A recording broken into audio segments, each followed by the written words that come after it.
విపక్షంలో ఉన్నది ఒకటే పార్టీ కనుక ప్రతిపక్ష హోదా ఇవ్వాలని కోరం. లేని పక్షంలో మీడియా ద్వారా ప్రజా విన్నపాలను వినిపిస్తాం. క్షేత్రస్థాయిలో పోరాటం చేస్తాం. మిర్చి రైతులను ఆదుకోవాలని డిమాండ్ చేస్తున్నాం అని శాసన మండలి విపక్ష నేత బొత్స సత్యనారాయణ గారు అన్నారు.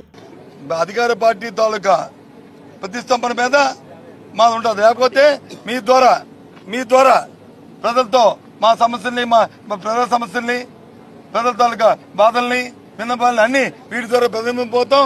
ఇంకా అవసరం ఉంటే క్షేత్రస్థాయిలో పోతాం, పోరాటాలు చేస్తాం. ప్రభుత్వాన్ని చొక్కా పుచ్చుకుని దాని మీదలో నిలబెడతాం. ఏంటి మిర్చి ఫార్మర్స్ చెప్పగా మా డిమాండ్ మిర్చి ఫార్మర్స్ కి మద్దతు ధర ప్రభుత్వం ప్రకటించాలి. ఆ మద్దతు ధరకి ప్రభుత్వమే కొనుగోలు చేయాలి.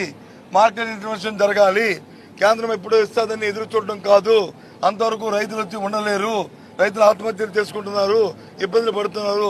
దయచేసి ప్రభుత్వం ఆలోచన చేయాలి అనేది మా డిమాండ్. ఓకే,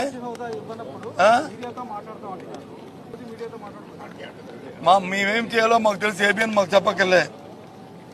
మాకు ఏం చేయాలో మాకు తెలుసు. మాకు ప్రజల తరపున ఏ విధంగా మా గొంతు నిర్మించాలో మాకు తెలుసు. ప్రజల తరపున ఏ విధంగా మాట్లాడాలో మాకు తెలుసు. Okay, thank you. Hi, this is Swathi. Like చేయండి, షేర్ చేయండి, కమెంట్ చేయండి అండ్ సబ్స్క్రైబ్ చేయండి GR TV. Hi, this is Monica. Please like, share and subscribe GR TV.